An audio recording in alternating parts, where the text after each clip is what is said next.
welcome. Today we will be signing the protocol between Immigration and Border Control and our police force.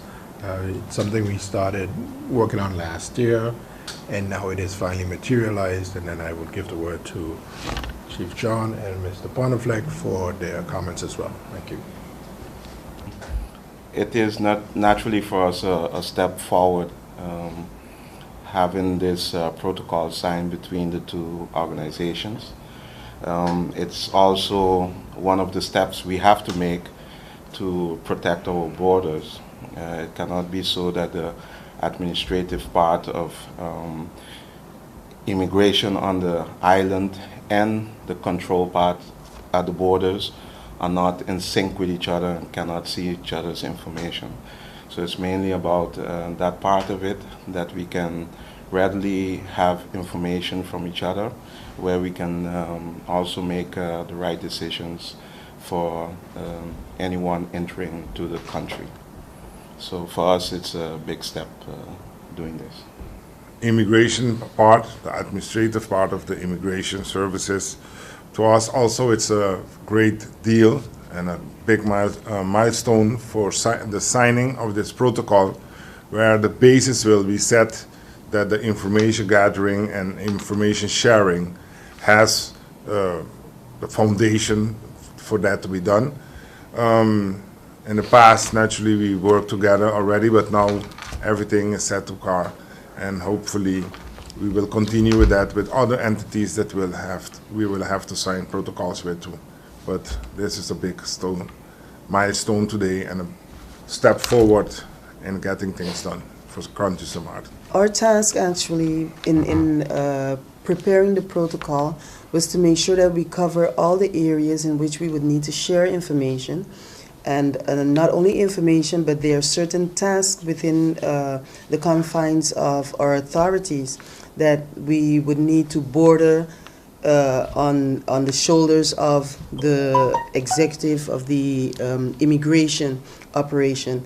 And so in order to do that, we need to have clear stipulations as to how we go about working together, how we support each other, because our administration supports their efforts as well as the board at the border and the controls, and vice versa. Ms. Geisbert and myself, we thought it was important to have this agreement because we're the operational aspect of both of the entities. And for us, it's a milestone as well, even though we must make certain that we have had that type of agreement without the documentation that goes along, that we had a soft agreement whereby we would make sure to support each other with information because we're looking at the general interest of our country. But now that it is official, we can expand upon it because there are other areas which we would necessarily need to expand on. And again, thank you, Mr. Ponefleck, Mr. John, Mr. De Wever, for the support in getting our protocol signed so we can continue working in benefit of St. Maarten. Basically, the good gentleman and Ms. Ketura had highlighted already what is the purpose and the reason for signing this understanding. But for the general public to know that if we want to have control on our borders, information sharing is crucial. We cannot execute our duties to protect this country if we don't come together, work together, and share the necessary information. So it's a milestone. It's a milestone set here, and this is just the beginning for we together for those two organizations and other partners to come and protect our borders properly.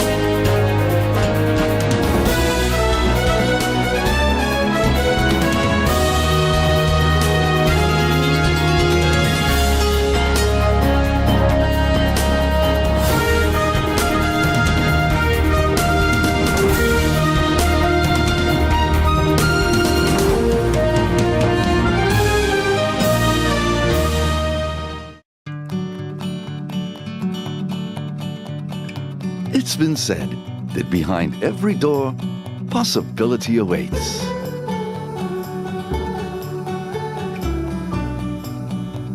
How much possibility depends on which door you open first. Every day, we help our customers discover the possibilities in their lives. It all starts with a conversation. Scotiabank. Discover what's possible. GEBE has been faithfully serving the communities of St. Martin, powering your home and our economy. Come rain or shine, our qualified team of professionals are working hard 24 hours a day to provide you and your family with safe, reliable electricity and water. We use the latest technologies and test our products daily to maintain the highest international standards. Our friendly staff is always there to assist you, whether in person, over the phone, or online. We are committed to constantly improving our products and services, making them more efficient, effective, and environmentally friendly to serve you better today and our next generation of clients tomorrow. GEBE, powering a brighter future. Our friend Megawati is here with tips to save you energy. 1. Turn your airco temperature up. 2. Use a ceiling fan instead. 3. Buy energy-saving products. Save some green with NVGEBE.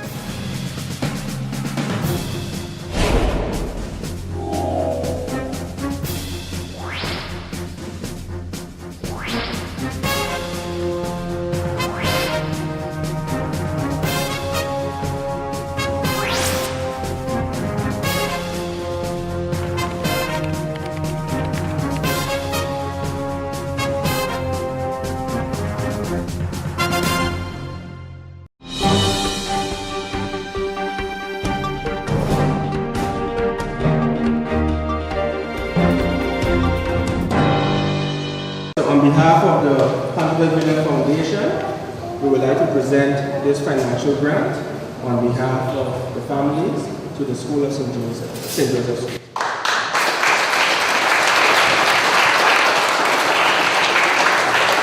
I'm not the principal, so I'm here representing St. Joseph. So thank you for this, and I know it's going to go a long way. I'm seeing how we come full circle because we did the basketball tournament, and I remember they were talking about which kids need different things in school. So I'm seeing where it came full circle, and I'm appreciative, and I know the families are. So again, thank you very much. This is going to go a long way towards something tomorrow. The $100 Million Foundation has organized a number of activities, ranging from our famous saku, which is the fried chicken, johnny cake, and French fries in a bag, which is very popular. The one-day basketball tournament. We also have food sales, and now and again we try to get a little social net. We have controlled by getting access to the money, you know.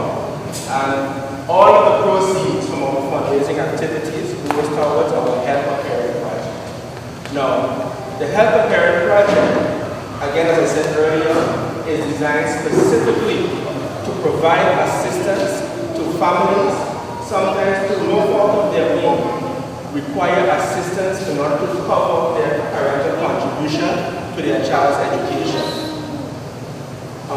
And every year, of course, we try and award financial grants to various schools. If I'm not mistaken, I'm going to need the help now of my board. If I'm not mistaken, since 2009, we have awarded how many students into how many grants in total? 21, 22 cents in 2009. I also want to point out, because this evening we have a very special speaker, and one who I must add wrote a very moving book about the late Patricia Panaflet, but I'm sure he'll tell you more about that. If we knew Patsy well, we knew that she was a strong advocate and proponent for education and continuous learning. I remember many a time she would always admonish her nieces and nephews to always get an education. No matter what, get an education. Because when you develop yourself, when you get those degrees, you can then negotiate, you can then demand, you can then assert yourself. And you won't always have to be taking orders or being abused by other people. That's what I'm saying. Yeah.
Hey ma, how you doing? You busy?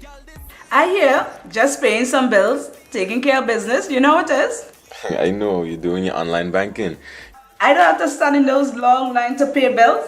I can transfer when I want. I can check my account wherever. It's like the bank open 24/7. I even here checking the statement right now as we're talking. How's Miami? Well, that's why I'm calling. I'm finishing up a few songs now, but I'm afraid that studio time might be more than I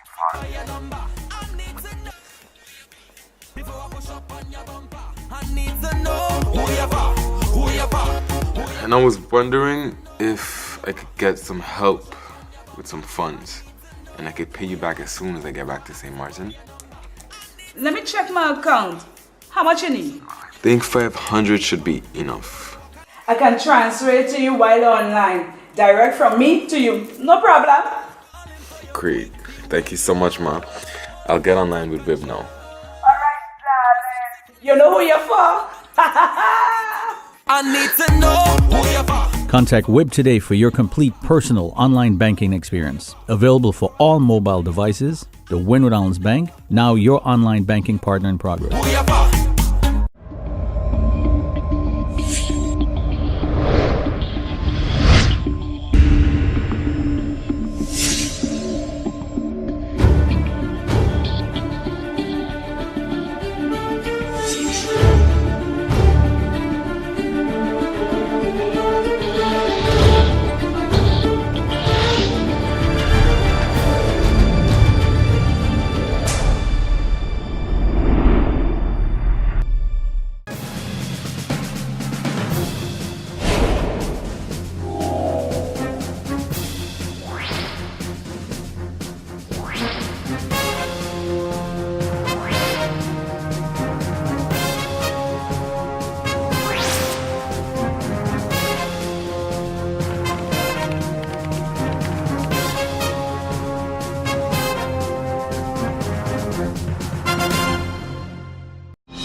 Mr. Johnson, you got every destination. If there was a prize to be given out, I would probably give you one. Representative Johnson, we are very cognizant of our role in the Dutch Caribbean, and we're very proud to add Bonaire to our destination, to our route network.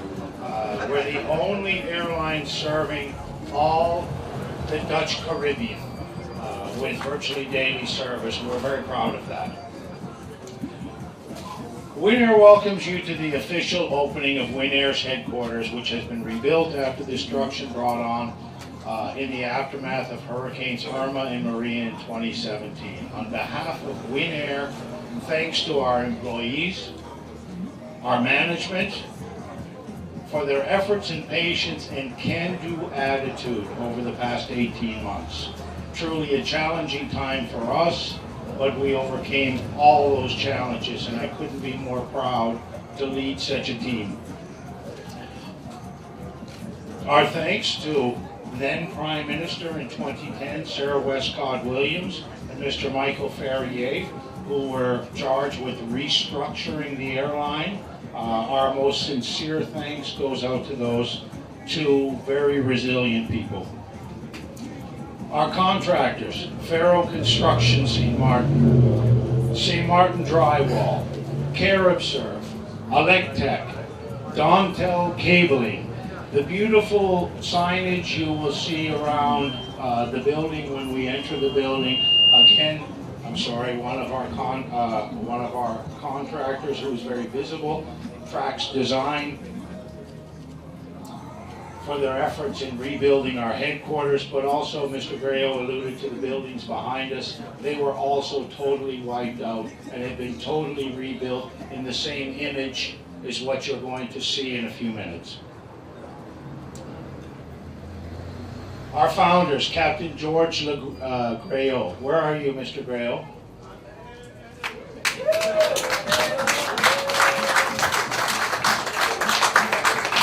On behalf of all of us at Winair, thank you for starting this company in 1961.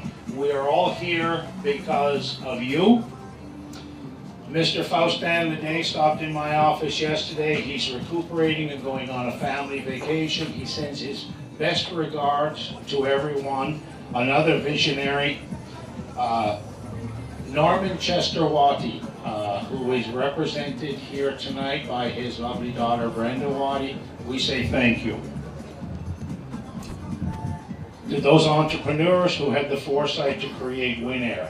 We proudly continue their legacy at Winair, which has been officially designated St. Martin's National Carrier and also has been designated by the Federation of St. Kitts and Nevis. We would be remiss at this event if we did not recognize my CFO, our CFO, Mr. Roberto Gibbs, for his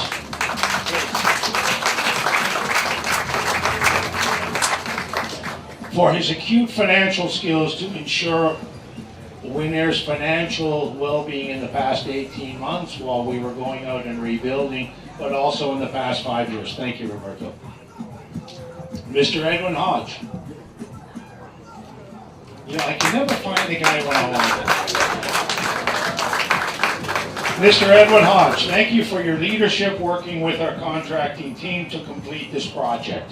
We're almost there. Winair St. Martin and Netherlands shareholder, we say thank you. Winair's SBOD, Supervisory Board of Directors, we say thank you. Princess Juliana Airport, we say thank you.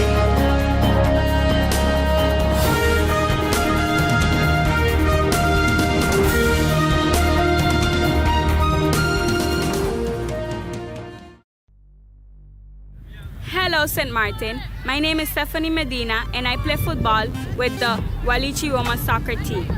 I have represented St. Martin in many different games. For example, the Dutch Caribbean Women's Soccer Cup. I played against Bonaire, Aruba, and Curacao right here in this stadium. Sports matter to me because it makes me happy, it keeps me fit and healthy, and it is very fun. So I asked the business community to take on this challenge and help us rebuild our facilities. And I also asked the community to nominate the local businesses in your area and take on the challenge and step up for sport. Why? Because sports matter. Check out the Department of Sport Facebook page for more information. Hashtag sports matter, hashtag are you in? 1, 2, 3, 4. This is how common it is to develop a mental illness. 1 out of every 4. 4, 4. 4. But there is hope. Today, most mental illnesses can be managed and treated. Visit your general doctor if you feel concerned about your thoughts and behaviors or have some difficulty dealing with some of life's issues. If you have been diagnosed and are suffering from a mental illness, keep in mind these 4 points to help you manage your mental health. 1. Get regular checkups with your general doctor. 2. Stay on your treatment plan to prevent relapses. 3. Find a strong support group in your family and friends. And 4. Never be afraid to ask for help and look out for the warning signs of your illness. Remember, you are not alone. We are as close as 1. 2. 3. 4. Learn about mental health illness by going to the Mental Health Foundation's website at www.mhf-sxm.com.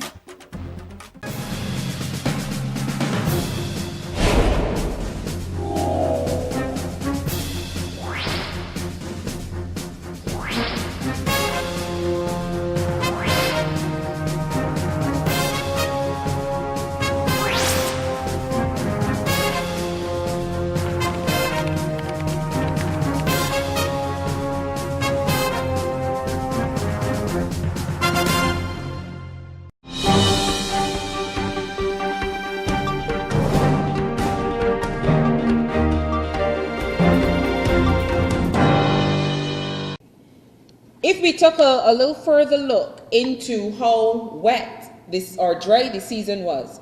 Now this SPI map shows the period June to August.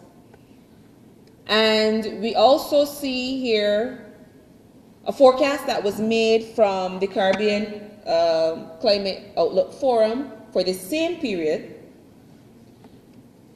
The browner the colors, that is tending to normal to below normal conditions. The bluer the color, normal to above normal. So we see for most of the region, the prediction was for normal to below normal rainfall, except for the Guianas. The map to the right shows actual station data, observed data for the same period. And we notice that for the most part, the forecast that was made actually planned out pretty good. Normal, as we see, a normal to below normal if we had to average across the region. And the SPI maps also show the same. In terms of temperature, how warm or how cool was the season? This is from June to November again, and we see warm in the Guianas, Northwestern Caribbean, and little spots of cooler, especially here in Guadeloupe for the same period. A closer look from June to August, as well as the verification of the temperature, the mean temperature outlook from CARICOF, mostly blue, so we were predicting normal to below normal temperatures for the period. But what actually happened, we see that the forecast was not really so good, especially for Cuba, Bahamas, and Jamaica. But the other part of the region, we see normal to below normal actually occurred in the region. At this point, I will invite Mr. Kerr to present the first of the 2018, or the most notable 2018 impacts for the hurricane wet season. What I'm about to present is what we considered in Trinidad and Tobago as the mother of all storms in terms of rainfall amounts. It was not a hurricane, it was not a tropical storm, but we considered it as the mother of all floods in terms of rainstorms. And it occurred during a period that the Trinidad and Tobago Meteorological Service outlook was for wetter than usual conditions, wetter than longer than usual wet spells, and an increase in the number of wet days. And it was considered as the mother of all floods because it was unprecedented in a number of ways. We had record rainfall amounts, we had record river levels, record aerial extent of flooding, record number of persons displaced, record number of crops and property damage, and record flood duration. In fact, we considered it as an event that surpassed all floods in Trinidad and Tobago in modern times, and one which the Prime Minister of the country was forced to declare the country as a national disaster at the time. And this image is just showing you flooding along the major highway connecting North and South Trinidad. A number of communities became marooned. You may have heard about the Greenvale area. This is the Greenvale area, or parts of it. Citizens became marooned and inundated for in excess of the 3 to 5 days that we have asked persons to prepare or to have incidentals that they can fend for themselves.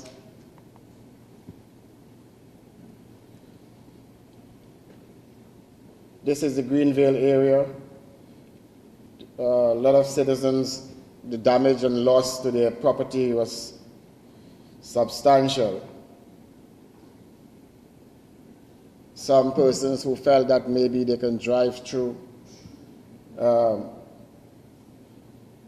learned a lesson because they became trapped.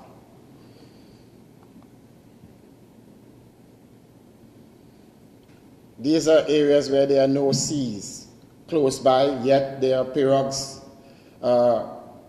assisting with moving people out of flooded areas so that they can be more comfortable or in terms of saving lives.